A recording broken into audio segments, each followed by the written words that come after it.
Hello friends, good morning to all. आज हम GK के 50 क्वेश्चंस डिस्कस करेंगे। पूरा वीडियो देखिए और चैनल को सब्सक्राइब भी कर लीजिएगा।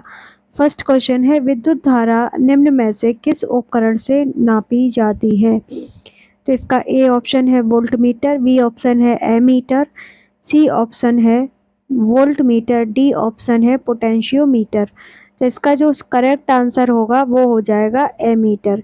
किसी परिपथ में विद्युत धारा को एमीटर की सहायता से श्रेणी क्रम में जोड़कर मापा जाता है। एमीटर से विद्युत धारा को मापा जाता है। तो इसका बी ऑप्शन बिल्कुल करेक्ट है। अगला क्वेश्चन है, थर्मोस्टेट का प्रयोजन क्या है? ए ऑप्शन है तापमान का मापना, बी ऑप्शन है तापमान को बढ़ाना, सी ऑप्शन है तापमान को स्थिर रखना, डी ऑप्शन है तापमान को विद्युत में बदलना। तो इसका सही आंसर है तापमान को स्थिर रखना। थर्मोस्टेट जो होता है किसी भी तंत्र के तापमान को नियंत्रित बनाए रखने का उपकरण होता है, ताकि तंत्र का तापमान एक वांछित निश्चित बिंदु के आसपास बना रहे। ऊष्मतापी का यह कार्य तापक और शीतलक उपकरणों को चालू या बंद या सही तापमान बनाए रखने के लिए ऊष्मा हस्तांतरण द्रव के प्रवाह को आवश्यकता अनुसार निर्धारित करता है। ठीक है। अगला क्वेश्चन है, मानव शरीर में निम्नलिखित में से कौन सी अंतःस्रावी एवं बहिःस्रावी दोनों ही प्रकार की ग्रंथि हैं? ए ऑप्शन है एड्रिनल ग्रंथि, बी ऑप्शन है अश्रु ग्रंथि, सी ऑप्शन है अग्नाशय और डी ऑप्शन है थायराइड। तो इसका जो सही ऑप्शन हो जाएगा वो हो जाएगा अग्नाशय। मानव शरीर में अग्नाशय अंतःस्रावी और बहिःस्रावी दोनों प्रकार की ग्रंथि होती है। इसका अंतःस्रावी भाग लैंगरहैंस की दीपिकाएं होती हैं। इससे इंसुलिन हार्मोन जो है स्रावित होता है, जो रक्त में शर्करा या शुगर की मात्रा को नियमित करता है। अग्नाशय में के बहिःस्रावी भाग द्वारा अग्नाशयी रक्त का स्राव होता है, जो भोजन के पाचन में भाग लेता है। अगला क्वेश्चन है, श्याम विवर होता है? ए ऑप्शन है हवाई जहाज की उड़ान का अभिलेखक, सी ऑप्शन है सूर्य का एक धब्बा, सी ऑप्शन है अंटार्कटिका की एक जगह, डी ऑप्शन है सिमट गया तारा। तो इसका जो सही ऑप्शन होता है वो डी ऑप्शन होता है। श्याम विवर जो होता है वो सिमट गया तारा होता है। श्याम विवर को जो बोलते हैं वो बोलते हैं ब्लैक होल। ब्लैक होल या श्याम विवर तारों की मृत्यु के बाद अवस्था को कहते हैं। ब्लैक होल अत्यधिक गुरुत्वाकर्षण का केंद्र होता है, जहां से प्रकाश भी नहीं निकल पाता है। सूर्य से कई गुना द्रव्यमान वाले बड़े तारों की जब मृत्यु होती है तो उनमें प्रचंड विस्फोट होता है, जिसे सुपरनोवा विस्फोट कहते हैं। सुपरनोवा विस्फोट के बाद बचे बीच के भाग का गुरुत्वाकर्षण द्वारा सिकुड़ता है और भी जारी रहता है। धीरे धीरे यह शून्य आकार धारण कर लेता है। तारे की इसी अवस्था को श्याम विवर कहते हैं।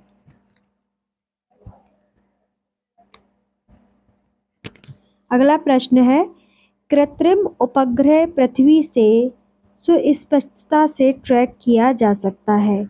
ए ऑप्शन है डॉपलर प्रभाव, बी ऑप्शन है रडार द्वारा, सी ऑप्शन है सोनार द्वारा और डी ऑप्शन है पल्सर द्वारा। तो इसका जो करेक्ट आंसर हो जाएगा वो हो जाएगा डॉपलर प्रभाव द्वारा। कृत्रिम उपग्रह पृथ्वी से सुस्पष्टता से डॉपलर प्रभाव से ट्रैक किया जा सकता है। इसके लिए डॉपलर कर्व का प्रयोग किया जाता है। डॉपलर सिस्ट उपग्रह को ट्रैक करने की एक तकनीक होती है, जिसमें उपग्रह एवं भेजने वाले केंद्र के मध्य संपर्क को विनियमित किया जाता है। यह कर्व समय एवं आवृत्ति के मध्य में बनाया जाता है। अगला क्वेश्चन है, इंटरनेट क्या है?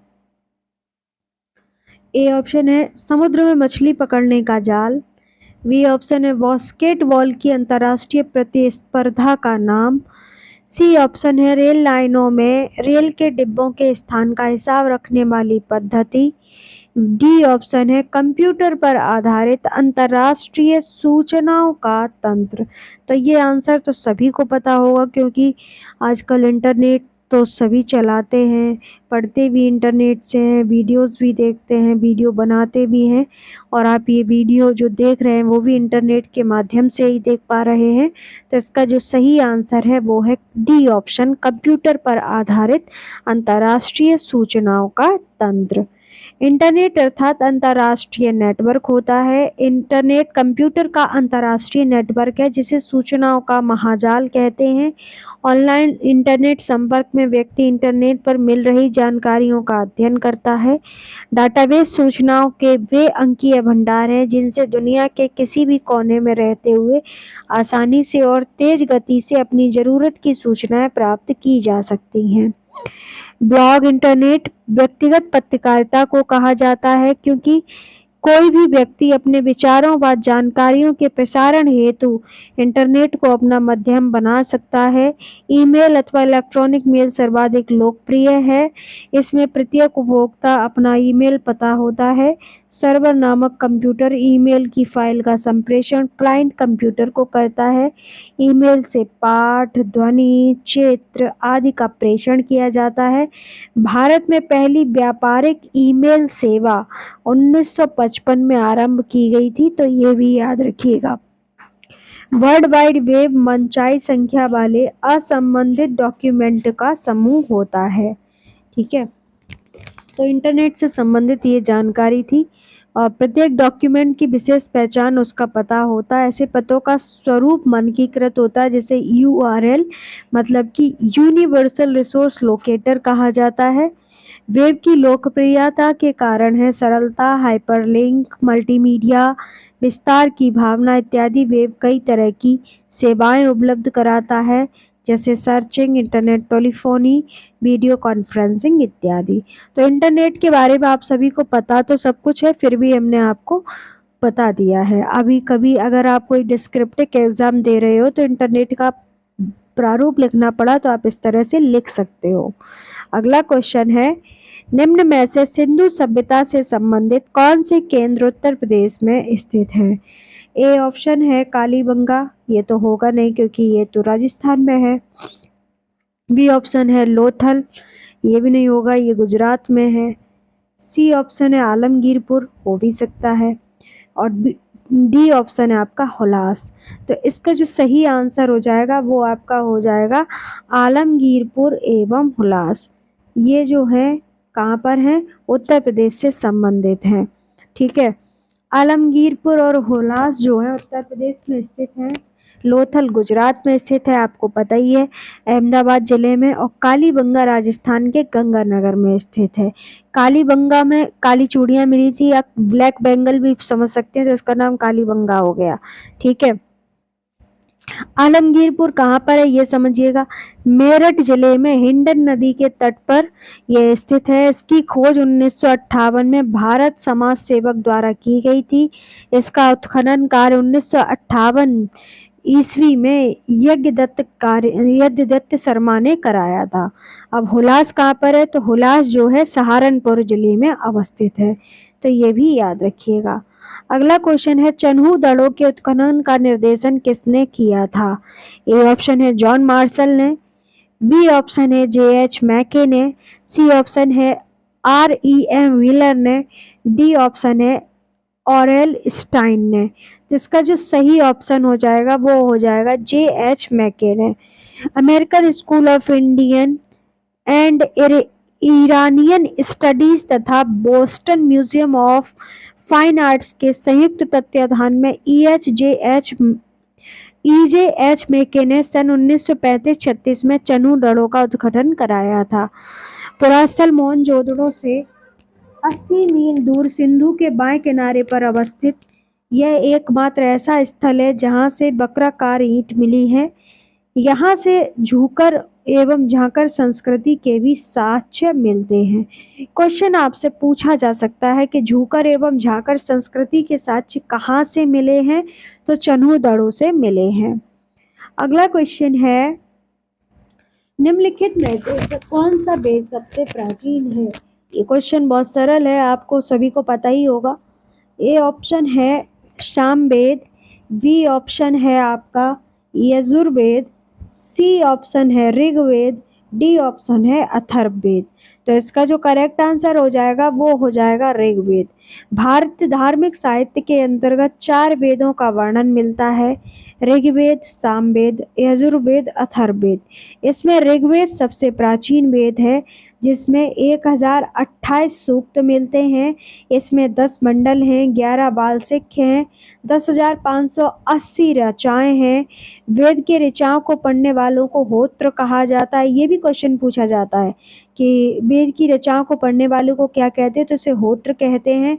इसके माध्यम से आर्यों के राजनीतिक सामाजिक इतिहास के बारे में जानकारी मिलती है। ऋग्वेद में हमें गायत्री मंत्र का पाठ भी मिलता है, जिसके रचयिता विश्वामित्र हैं। तो ऋग्वेद से संबंधित जितने भी क्वेश्चन बन सकते थे हमने सारे डिस्कस कर लिए। तो अगले क्वेश्चन की ओर बढ़ जाते हैं। अगला क्वेश्चन है, लाहौर में गजनवी वंश का अंतिम शासक कौन था?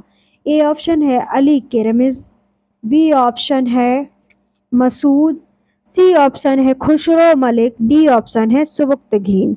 तो इसका जो सही आंसर हो जाएगा वो हो जाएगा लाहौर में गजनी वंश का अंतिम शासक खुसरो मलिक था, मतलब कि सी ऑप्शन आपका सही है, जिसे 1186 ईस्वी में मोहम्मद गोरी ने अपदस्थ कर किले में कैद कर लिया, जहां कुछ समय बाद उसकी मृत्यु हो गई। अगला क्वेश्चन है, निम्नलिखित में से कौन सा अधिकारी अलाउद्दीन खिलजी के बाजार नियंत्रण से संबंधित नहीं था? ए ऑप्शन है दीवाने रियासत, बी ऑप्शन है साइनाए मंडी, सी ऑप्शन है वरीदे मंडी और डी ऑप्शन है दरोगाए मंडी। तो इसका जो करेक्ट आंसर हो जाएगा वो हो जाएगा डी ऑप्शन। अलाउद्दीन ने अपने बाजार नियंत्रण की सफलता के लिए कुशल कर्मचारियों की नियुक्ति की थी, जिसमें साइनाई मंडी का कार्य व्यापारियों का नियंत्रण रखना होता था। वह बाजार के उतार चढ़ाव एवं बाजार की सामान्य स्थिति की सूचना सुल्तान को देता था। अलाउद्दीन ने बाजार पर पूर्ण नियंत्रण रखने एवं सही जानकारी प्राप्त करने के लिए गुप्तचरों की नियुक्ति की थी, जिन्हें वरीद मंडी कहा जाता है। दीवान रियासत बाजार के देखभाल का कार्य करता था, अर्थात इस विभाग का प्रमुख था। इस पर सुल्तान का विश्वास पात्र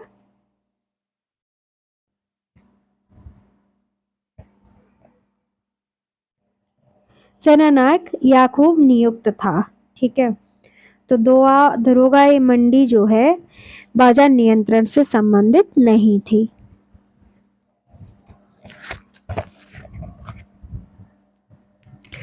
अगला प्रश्न है, बेरोजगारों के सहितार्थ दिल्ली के निम्नलिखित सुल्तानों में से किसने रोजगार कार्यालय की स्थापना की थी? तो इसका जो डी ऑप्शन है बिल्कुल सही हो जाएगा। तो फिरोज शाह तुगलक जो हैं उन्होंने क्या किया था, बेरोजगार के सहायतार्थ फिरोज शाह तुगलक ने एक रोजगार दफ्तर स्थापित किया, जो बेरोजगार व्यक्तियों को कार्य दिलाता था। ठीक है, तो जो 12 क्वेश्चन है इसका कौन सा आंसर सही हो गया आपका? फिरोज शाह तुगलक। अब इन्होंने क्या किया था कि एक दफ्तर डिसाइड किया था जो बेरोजगार लोगों को कार्य दिलाता था। उसने एक विभाग दीवान खैरात स्थापित किया, जो मुसलमान अनाथ स्त्रियों और विधवाओं को आर्थिक सहायता देता था। दिल्ली के सुल्तानों में फिरोज शाह पहला सुल्तान था जिसने इस्लाम के कानूनों और उलेमा वर्ग को राज्य के शासन में प्रधानता दी थी। अगला प्रश्न है, 1857 के विद्रोह के समय भारत के गवर्नर जनरल कौन थे? ए ऑप्शन है लॉर्ड डलहौजी, बी ऑप्शन है लॉर्ड मिंटो, सी ऑप्शन है लॉर्ड कैनिंग, डी ऑप्शन है लॉर्ड बेंटिक। तो इसका जो सही आंसर हो जाएगा वो हो जाएगा लॉर्ड कैनिंग। 1857 के विद्रोह के समय भारत का गवर्नर जनरल लॉर्ड कैनिंग था। इनका कार्यकाल की अगर बात करें तो इनके कार्यकाल की बात हो गई है 1856 से 62 ईस्वी तक। ठीक है, ये भारत का गवर्नर जनरल व वायसराय दोनों था, जबकि इंग्लैंड के प्रधानमंत्री पाम स्टन थे और कंपनी का मुख्य सेनापति जॉर्ज एनिसन था। 1857 के सैनिक विप्लव के पश्चात 1 नवंबर 1958 को इलाहाबाद मिंटो पार्क में आयोजित दरबार में लॉर्ड कैनिंग ने ब्रिटिश महारानी विक्टोरिया के घोषणा पत्र की घोषणा की थी। महारानी की घोषणा द्वारा भारत से कंपनी के शासन को समाप्त करके सीधे क्राउन का शासन आरोपित किया गया तथा गवर्नर जनरल लॉर्ड कैनिंग को वायसराय का पदनाम देकर भारत का प्रथम वायसराय बनाया गया। कैनिंग के काल में 1857 में कलकत्ता, बम्बई, मद्रास में विश्वविद्यालय की स्थापना लंदन विश्वविद्यालय के तर्ज पर की गई थी। 1857 की विद्रोह की शुरुआत 10 मई 1857 को मेरठ के स्थित छावनी की पैदल सैन्य टुकड़ी के सिपाहियों द्वारा की गई थी। इस विद्रोह के कारण से लॉर्ड डलहौजी का व्यक्तिगत सिद्धांत बहुत महत्वपूर्ण बना था। ठीक है, अगला क्वेश्चन है, किसने 1840 ईस्वी के करीब कूका आंदोलन को प्रारंभ किया था? तो इसका जो सही आंसर होगा वो क्या होगा?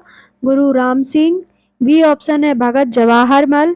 सी ऑप्शन है आपका हरि सिंह नलवा और डी ऑप्शन है दादू मियाँ। तो इसका बी ऑप्शन बिल्कुल सही था, भगत जवाहर मल।